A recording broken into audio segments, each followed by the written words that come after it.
جس نبی کے نام پر اللہ نے ہمیں جمع کیا تھا، جس نبی کی آمد اور جس نبی کی تعلیمات کی برکت یہ ہوئی تھی کہ اللہ رب العزت ارشاد فرماتا ہے وَاذْكُرُوا نِعْمَتَ اللَّهِ عَلَيْكُمْ اِذْ كُنْتُمْ أَعْدَاءً، یاد کرو تم اپنے اوپر اللہ کی اس نعمت کو کہ جب تم آپس میں ایک دوسرے کے دشمن تھے، فَأَلَّفَ بَيْنَ قُلُوبِكُمْ، تو اللہ نے اپنے نبی کے ذریعے تم تک تعلیمات پہنچائی جس کی برکت یہ ہوئی کہ فَأَصْبَحْتُمْ بِنِعْمَتِهِ إِخْوَانًا، تم آپس میں محبت کرنے لگے اور ایسی محبت کرنے لگے کہ جیسے بھائی بھائی آپس میں محبت کرتے ہیں۔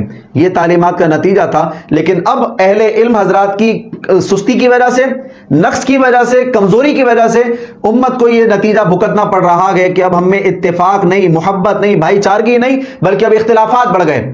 یعنی جس نبی کی آمد نے ہمیں متفق کیا تھا، آج ہمیں ایسا لگتا ہے کہ اسی نبی کی آمد کی وجہ سے ہم لوگ اختلافات میں بڑھتے چلے جا رہے ہیں، اور ہمارے درمیان، ہمارے رشتہ داروں کے درمیان، گلی محلے میں درمیان اور پڑوسیوں کے درمیان جو ہے نا وہ نا اتفاقیاں، ناچاکیاں بڑھتی چلی جا رہی ہیں۔ اب مذہب میں یہ بھی کہا جاتا ہے کہ جناب بس اب وہ فلاں مسلک کا ہے، تم اس کو سلام نہیں کر سکتے، حرام ہے، تم اس کو گھر میں نکاح نہیں کر سکتے، نکاح نہیں ہوگا، جو نکاح پڑھائے گا اس کا نکاح باطل ہو جائے گا۔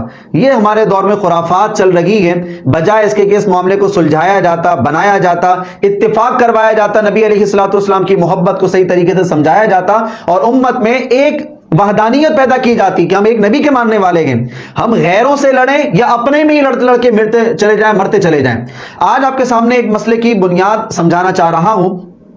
ربیع الاول تشریف لاتا ہے، 12 ربیع الاول کو پوری دنیا میں مسلمان رسول اللہ صلی اللہ علیہ وسلم کی آمد کی خوشی میں جلوس کا انعقاد کرتے ہیں، جھنڈے لگاتے ہیں، لائٹنگ کرتے ہیں اور مختلف کام سر انجام دیتے ہیں۔ سب سے پہلے دیکھیے، یاد رکھیے کہ ہمارے جو رہنما ہیں وہ دو ہیں، ایک قرآن، ایک احادیث۔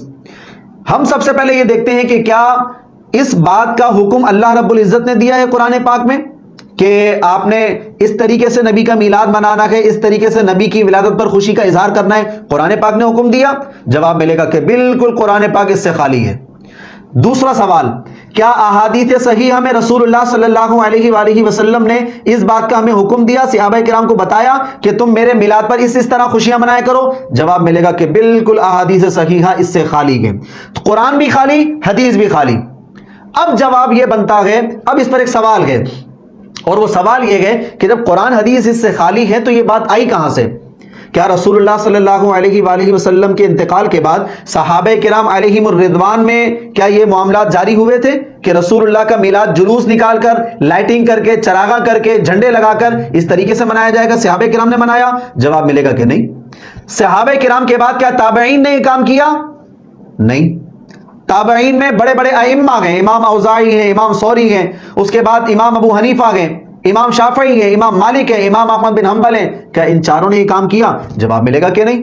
ہر مسلک والا کہے گا کہ چاروں ائمہ کے دور میں یہ کام نہیں تھا، نہ انہوں نے یہ کام کیا، نہ قرآن میں آیا، نہ حدیث میں آیا، نہ صحابہ کرام نے کیا، نہ تابعین نے کیا، نہ اتباع التابعین نے کیا۔ یہ بات بریلوی مسلک کے علماء بھی مانیں گے، دیوبندی مسلک کے علماء بھی مانیں گے، اہل حدیث مسلک کے علماء بھی مانیں گے، اہل تشیع مسلک کے علماء بھی مانیں گے۔ سب اس بات پر متفق ہیں کہ جس طریقے سے آج رسول اللہ صلی اللہ تعالی علیہ وآلہ وسلم کا میلاد منایا جا رہا ہے، اس طریقے سے منانا کوئی کام سنت نہیں ہے، بالکل کوئی کام سنت نہیں ہے۔ اب اس کے بعد یہ آتی ہے، قرآن کی آیت سے استدلال کرتے ہیں کہ اللہ کا فضل ملے، اس کی رحمت ملے، تمہیں کوئی نعمت نصیب ہو تو پھر اللہ کا شکر ادا کرنا چاہیے۔ بالکل حق بات ہے، اس میں کوئی دوسری رائے نہیں ہے، اور اس دنیا میں ہمارے لیے سب سے بڑی نعمت، سب سے بڑی رحمت، سب سے بڑا فضل اللہ رب العزت کا رسول اللہ صلی اللہ تعالی علیہ وآلہ وسلم کی مبارک عرفہ و اعلیٰ ذات ہے۔ اس کا بھی کوئی مسلک والا انکار نہیں کرتا، کیونکہ اگر ہمیں ہدایت نصیب ہوئی ہے تو وہ رسول اللہ صلی اللہ علیہ وآلہ وسلم کی ولادت کی برکت سے گئے۔ اگر حضور تشریف نہ لاتے تو خدا نہ خواستہ آج ہم بھی بت پرستی میں مبتلا ہوتے اور نہ جانے کہاں سے کہاں پہنچے ہوئے ہوتے۔ تو یہ تو حقیقت ہے، لیکن اس ولادت پر خوشی کیسی ہونی چاہیے؟ دلی طور پر خوشی ہو، دماغی طور پر، عقلی طور پر خوشی ہو، آپ اپنے ہوش و حواس سے خوش ہوں اس بات سے کہ ہاں نبی علیہ الصلوۃ والسلام تشریف لائے، میں بڑا خوش ہوں اس بات سے۔ لیکن اس کے برعکس اب معنی یہ بیان کر دیا خوشیاں مناؤ، سیلیبریشن کرو ہر سال۔ یہ بات قرآن میں کہاں پر آ گئی؟ قرآن سے آپ کیسے ثابت کر سکتے ہیں؟ نتیجہ یہ نکلتا ہے کہ کوئی سوال کر لے کہ جناب کیا یہ بات اگر قرآن میں آئی ہے تو اس قرآن کی آیت پر نبی نے عمل کیوں نہیں کیا؟ ٹھوس، اس قرآن کی آیت پر صحابہ نے عمل کیوں نہیں کیا؟ کوئی جواب نہیں۔ قرآن کی اس آیت پر تابعین نے عمل کیوں نہیں کیا؟ کوئی جواب نہیں۔ قرآن کی اس آیت پر بڑے بڑے ائمہ مجتہدین نے عمل کیوں نہیں کیا؟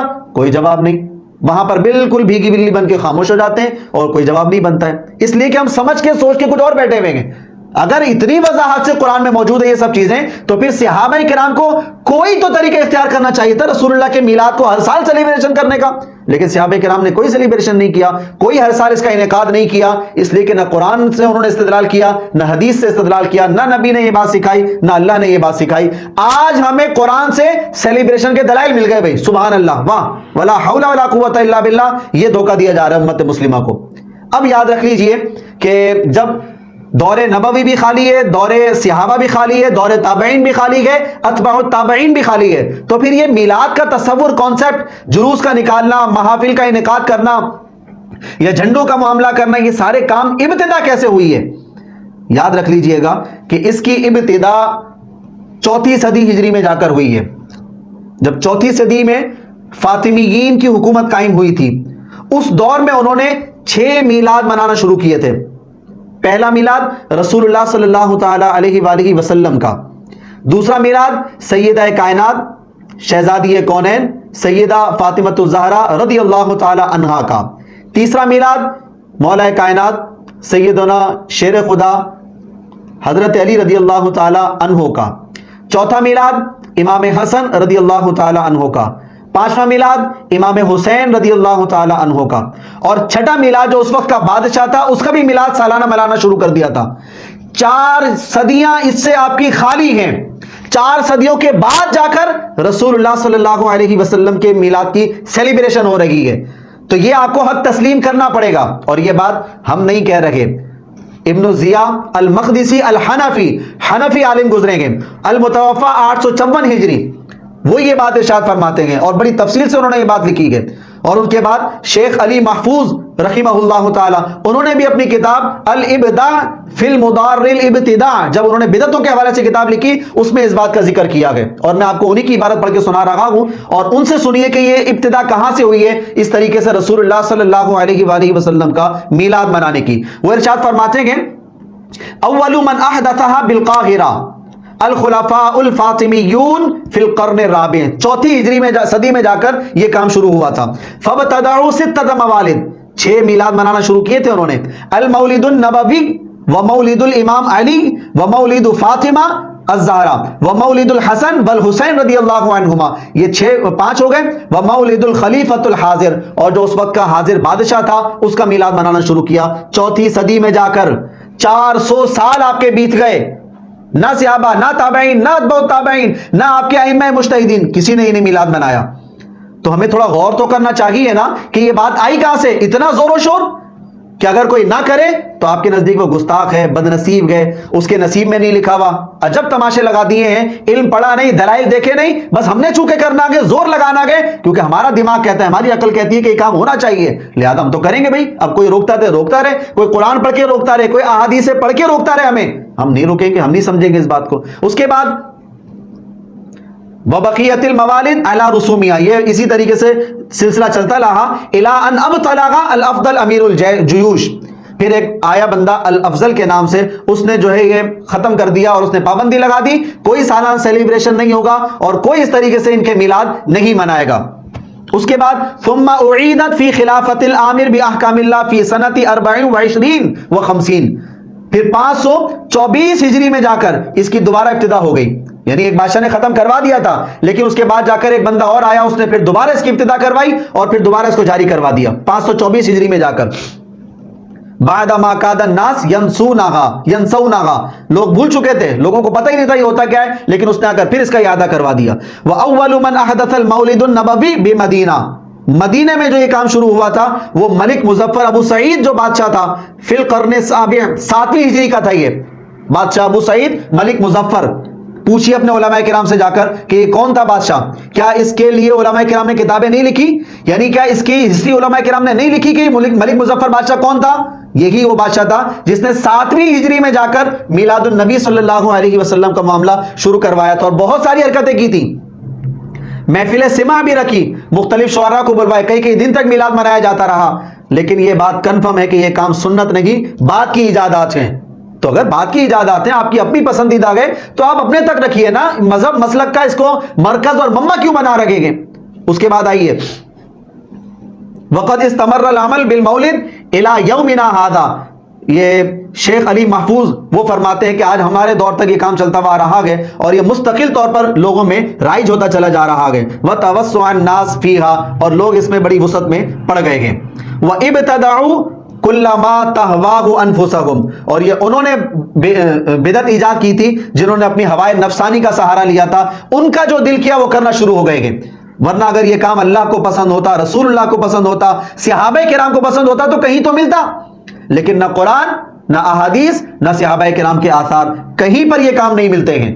اس لیے یاد رکھ لیجئے 4 صدیوں کے بعد جا کر اس کام کی ابتدا ہوئی تھی، اہل تشیع حضرات نے یہ کام شروع کیے تھے، فاطمیوں کی حکومت جب قائم ہوئی تھی تب جا کر یہ کام شروع ہوا تھا، اس کے بعد پھر یہ کام ختم ہو گیا تھا، پھر 524 میں آ کر یہ کام دوبارہ شروع کروا دیا گیا تھا، اور اس کے بعد جا کر 7ویں ہجری میں ابو سعید ملک مظفر بادشاہ آیا، اس نے یہ کام پھر دوبارہ شروع کروایا اور یہ کام آج تک چلتا آ رہا ہے۔ صاحبو یاد رکھ لو، اس میلاد کی بنیاد جو ہم کر رہے ہیں رسول اللہ صلی اللہ علیہ وسلم نے نہیں رکھی، قرآن نے نہیں رکھی ہے، صحابہ کرام نے نہیں رکھی، آپ کے چاروں ائمہ نے نہیں رکھی ہے اس کی بنیاد۔ یہ تو آپ کو حقیقت ماننی پڑے گی، اس کے بغیر کوئی چارہ کار نہیں، آپ کے خود حنفی علماء لکھ کر جا رہے ہیں۔ اس لیے یاد رکھ لیجئے کہ میلاد النبی صلی اللہ علیہ وسلم کی ابتدا یہ دور صحابہ، دور رسالت میں نہیں تھی، دور تابعین میں بھی نہیں تھی، 4 صدی کے بعد جا کر یہ کام شروع ہوا تھا۔ اس بات کو حقیقت کو تسلیم کرنا پڑے گا، اس کے بغیر کوئی چارہ کار نہیں ہے۔ ہاں اگر آپ رسول اللہ صلی اللہ علیہ وآلہ وسلم کی ولادت کی خوشی میں گھر پہ محافل کا انعقاد کرتے ہیں، اچھے بیانات اس کے اندر ہوتے ہیں، قرآن بیان کیا جاتا ہے، آخرت کی یاد دلائی جاتی ہے، اس محفل تک تو کسی کا کوئی اختلاف نہیں ہے، لیکن خاص طور پر اگر آپ ربیع الاول میں کریں گے تو یہ معاملہ پھر خراب ہو جائے گا، اور کیونکہ احتفال، عادت بنانا، تہوار بنانا دین میں یہ چیز منع ہوتی ہے۔ سنت وہ جو رسول اللہ صلی اللہ علیہ وسلم فرما کر گئے یا صحابہ کرام بتا کر گئے، بس اس کے علاوہ کچھ نہیں ہوتا ہے۔ عام بندے کی سنت دین میں کیسے جاری ہو جائے گی؟ اس کی حیثیت، اس کے اوقات کیا ہے دین کے اندر کہ اس کے طریقے کو بھی ہم دینی شامل کر لیں اور کہیں کہ اللہ اس بندے نے جو طریقہ اختیار کیا گیا وہ تیری بارگاہ میں ضرور ثواب والا ہوگا، عظمت والا ہوگا، تو ہم یہ طریقہ اختیار کر کے تیری بارگاہ کا تقرب کرتے ہیں۔ کہاں سے کہہ سکتے ہیں یہ بات آپ؟ اس لیے اس بات کو اپنے دل و دماغ سے بالکل ہٹا دیجئے کہ آپ کوئی یہ کام سنت کر رہے ہیں۔ بالکل گھر میں محفل کا انعقاد کیجئے، یہ آپ کے لیے بالکل جائز ہوتا ہے، اور اس طریقے سے بھی آپ نبی علیہ الصلوۃ والسلام کی ولادت پر اللہ کا شکر ادا کر سکتے ہیں۔ بدعتوں میں پڑیں گے پھر آپ پرابلم کر جائیں گے اور کام خراب کر جائیں گے۔ اللہ تعالیٰ ہم سب کو رسول اللہ صلی اللہ علیہ وسلم کا میلاد صحیح طریقے سے منانے کی توفیق عطا فرمائے۔